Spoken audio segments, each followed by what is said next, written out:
Today is October 8th.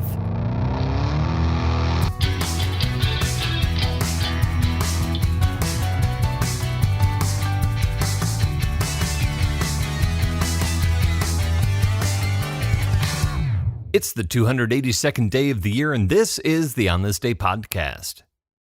Born on this day in 1890, World War I Ace of Aces and Medal of Honor recipient Eddie Rickenbacker. And that's just the tip of the iceberg. Rickenbacker is born in Columbus, Ohio. His parents are Swiss-German immigrants. His father dies when Eddie is 13, and Eddie goes to work to help support the family. Driven by a fascination with machines, he takes correspondence courses in engineering and later takes a job at the Columbus Buggy Company as a salesman selling their new product, an automobile.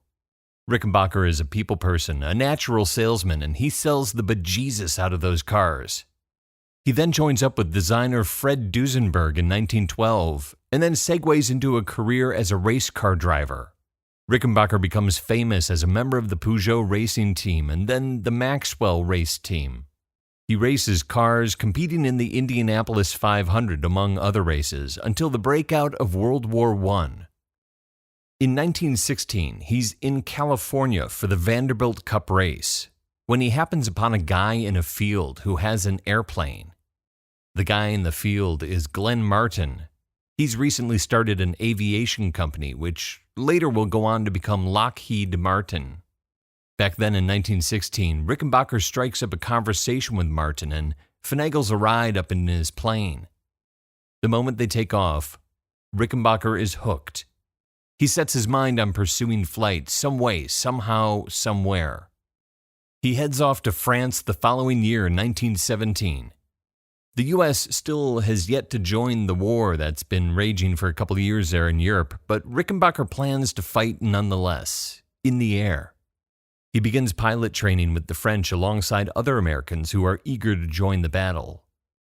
Before the end of the war, Captain Eddie Rickenbacker is commanding the legendary 94th Aero Squadron, the Hat in the Ring Squadron, and he's wearing a uniform of his own design, one he creates while on leave in Paris after deciding that the standard issue Army Air Service uniform is not quite the distinguished garb befitting a pilot.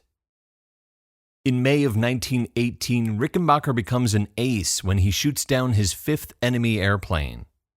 By the end of the war, he will have 26 confirmed shootdowns. He earns the title Ace of Aces and is awarded the Distinguished Service Cross 8 times, one of which is converted into a Medal of Honor. After the war, he gets married and combines his fame as a race car driver and fighter pilot with his engineering skills, starting his own auto company, the Rickenbacker Motor Company. The vehicle he manufactures features all-wheel braking. It's a standard feature on today's cars, but it's unheard of in the 1920s. Other car manufacturers who only offer two-wheel braking, they fear that this is going to do irreparable damage to their business. So they band together and launch a negative PR campaign against all-wheel braking. The campaign is successful, Rickenbacker's company is not, and he goes bankrupt and closes up shop in 1927. That same year, 1927, he returns to the world of auto racing when he buys the Indianapolis Speedway in a deal to save it from real estate developers who are interested in tearing the place down. Rickenbacker operates the brickyard for the next 18 years before selling it in 1945 for the same price he buys it for in 1927. Throughout all the years he owns the Speedway, he also pursues his aviation interests. First working at Eastern Air Transport and then merging that company with Florida Airways to form Eastern Airlines, which under his leadership grows into a major domestic airline. He uses his celebrity to not only promote the airline, but to promote air travel in general to the vast majority of Americans who have never been on a plane before. Eddie Rickenbacker has many close brushes with death in his life. One of the earliest is when he's nearly run over by a horse-drawn buggy as a young boy. Later in childhood, he and his friends are playing near a mine shaft, and they try to ride one of the mine carts they find nearby down a steep slope, flipping the cart and almost getting crushed to death in the process. He has many close calls on the racing circuit, including one crash that kills his mechanic. Back in those early days, the mechanics rode in the car in case they needed to fix anything mid-race. And it's no surprise he's nearly shot down numerous times while engaged in dogfights in the skies over Europe during the war. But Rickenbacker's two closest brushes with death occur in 1941 and 1942. In 1941, he's on a business trip traveling on one of his Eastern Airline planes, of course, when the plane, a DC-3, crashes while landing at the airport outside Atlanta, Georgia. Rickenbacker's body is mangled in the crash. The airframe splits his head open, one of his eyes blown out of his head and dangling by its optic nerve. But he's conscious, and at first he tries to help other passengers. But then he collapses and is left for dead by rescue workers. When they finally realize he's not dead, despite his crushed skull, they rush him to the hospital. He suffers permanent nerve damage and endures a lengthy recovery. But by 1942, he's well enough to take on publicity duties to rally support for the war effort when the U.S. enters World War II. He's also asked by Secretary of War Henry Stimson to undertake a tour of the U.S. air bases in the Pacific. And while he's over there doing that, he's asked to also deliver a private rebuke to General Douglas MacArthur from Stimson, who's a little perturbed at some of the negative comments MacArthur has been making about the administration. Partway through the Pacific tour, the plane he's flying in crashes in the ocean. Rickenbacker, his business partner, and the aircrew survive the crash, though not without injuries. And they're adrift in the middle of the ocean for 24 days. Their meager food supply runs out in the first few days.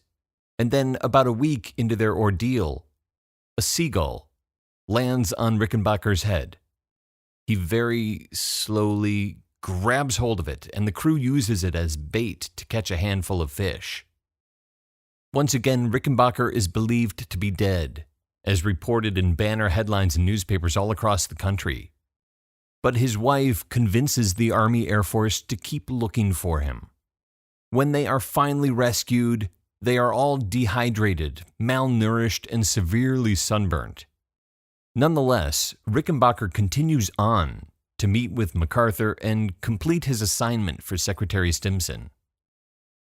By the 1950s and 60s, Eddie Rickenbacker has lost track of how many of his 9 lives he's used up.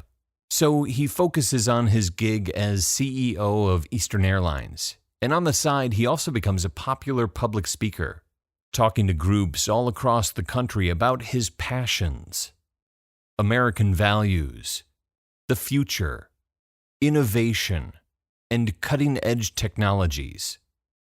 He spends a lot of time at his home on the coast in Florida. And that's where he takes a photograph of my grandmother, who at the time has just returned from a day of fishing and is standing on the dock looking up at the shark she caught out on the boat that day. Rickenbacker happens by carrying the latest photographic innovation, a Polaroid camera. According to family legend, he says to her, "Why don't you just stand next to your fish there, little lady, and let me take your picture." She poses next to her catch, he snaps the shutter and hands her the picture. It's a cherished family heirloom. Captain Eddie Rickenbacker, born on this day in 1890, loses his 9th life in 1973 at the age of 82 after contracting pneumonia following a stroke. There are 84 days left in the year. On This Day is produced by me, Dave Schultz. Thank you very much for listening. If you're new to the show, go ahead and subscribe through iTunes, Pocket Casts, Overcast, Stitcher Casts, whatever casts you might want to listen to it on. You can follow along on Twitter at OnThisDayPod. Again, that's at OnThisDayPod. We post the show there every day, and also every now and then, something that you might find interesting if you find the show interesting. We do the same thing at Facebook, /OnThisDayPodcast. And you can find links to all of this stuff I just mentioned at the top of the page of our website, which is onthisdaypodcast.com. So if you're still listening, I never like to use the word safe. I prefer the word reliable. Talk to you tomorrow.